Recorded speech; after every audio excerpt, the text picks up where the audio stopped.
Free hand MX के interface पे हम मौजूद हैं।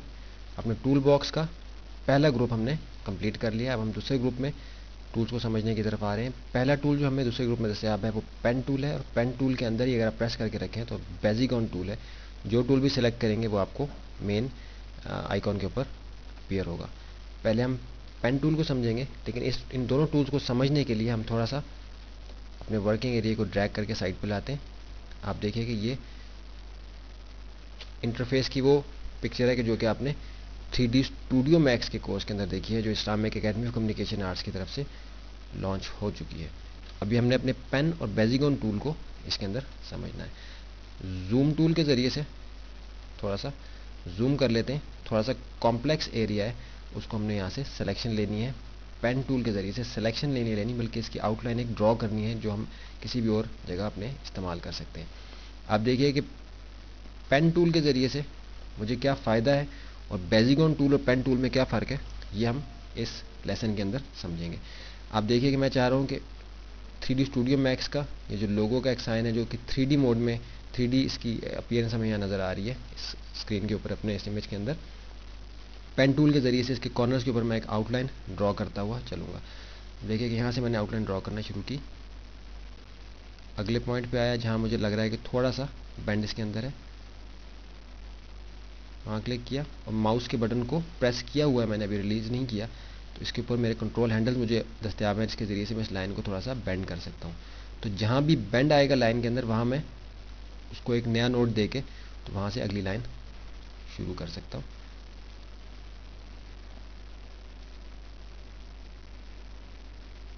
अब देखिए कि यहाँ तक इसका जो फंक्शन था ऑलमोस्ट वैसा ही था जैसा कि हमारा बेजिकॉन टूल का है, लेकिन यहाँ से हम देखेंगे। आप देखिए कि मैं बजाय कि इसके कॉर्नर्स के ऊपर क्लिक करता हुआ चलूँ, मैं इस पॉइंट पे आ गया। यहाँ से मैंने कंट्रोल हैंडल जो मुझे दस्तयाब हुए उसके ज़रिए से मैंने लाइन को एडजस्ट किया। फिर अगले पॉइंट पे कंट्रोल हैंडल्स के ज़रिए से लाइन को एडजस्ट किया।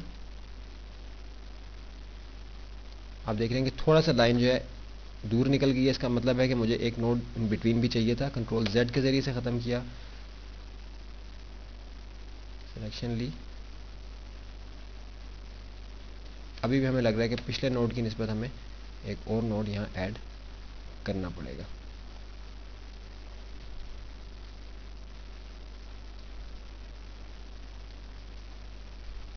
अब देखिए कि लाइन के हर कॉर्नर के ऊपर मुझे क्लिक करने की ज़रूरत नहीं, थोड़ा सा दूर जाके मैं क्लिक करके अपनी लाइन को मैं एडजस्ट कर सकता हूँ अपनी ज़रूरत के मुताबिक।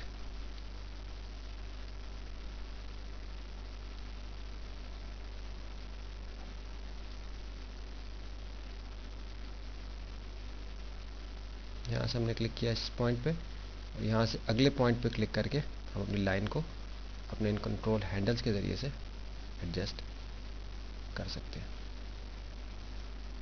और फिर आखिरी पॉइंट पे आएंगे तो हमें एक छोटा सा सर्कल नज़र आएगा अपने पॉइंट के कॉर्नर पे, उसको क्लिक करते ही हमारी सिलेक्शन जो है वो कंप्लीट हो जाएगी। अभी सिलेक्टेड एरिया को हम फिल भी कर सकते हैं क्योंकि हमने आखिरी पॉइंट पे इसकी सिलेक्शन जो है वो कंप्लीट ली है।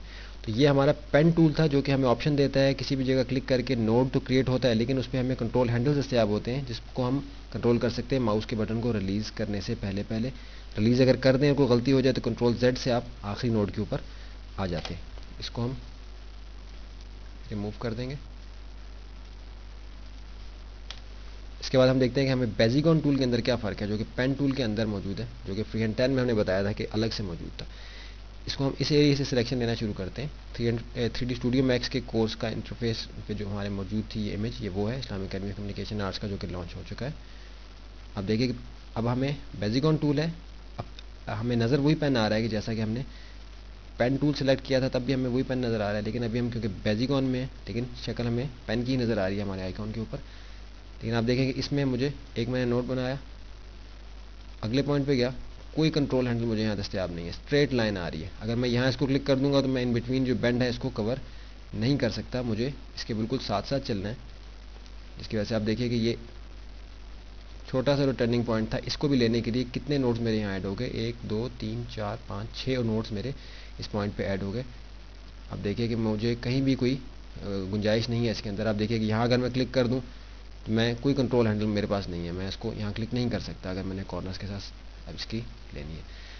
अब ज़ाहिरी तौर पे आप देख रहे हैं कि दोनों का फंक्शन मिलता जुलता है और दोनों से हम काम ले सकते हैं, लेकिन अगर किसी बड़े प्रोजेक्ट में आप काम कर रहे हो तो फिर आपको फ़र्क मालूम होगा कि जितने नोड्स आपके ऐड होते जाएंगे, जितने लाइन सेगमेंट्स आपके ऐड होते जाएंगे, उतना ही आपके फाइल का साइज़ बड़ा होता जाएगा। तो हमारा पेन टूल और बेजिकॉन टूल में फ़र्क है कि पेन टूल हमें इस बात की गुंजाइश देता है कि हम उसी नोड को ड्रैग करके कंट्रोल हैंडल्स के ज़रिए से एडजस्ट कर लें, बजाय कि मज़ीद नोड्स किसी टर्निंग पॉइंट पे ऐड करने के, जबकि बेजिकॉन टूल हमें इस तरह की सिलेक्शन की गुंजाइश नहीं देता। और दोनों जो है मुख्तलिफ मौक़ों पर हम इस्तेमाल करते हैं। तो स्ट्रेट लाइन्स की सिलेक्शन के लिए बेजिकॉन मुनासिब है, और जहाँ टर्निंग पॉइंट्स हो वहाँ हमारा पेन टूल ज़्यादा मुनासिब रहेगा।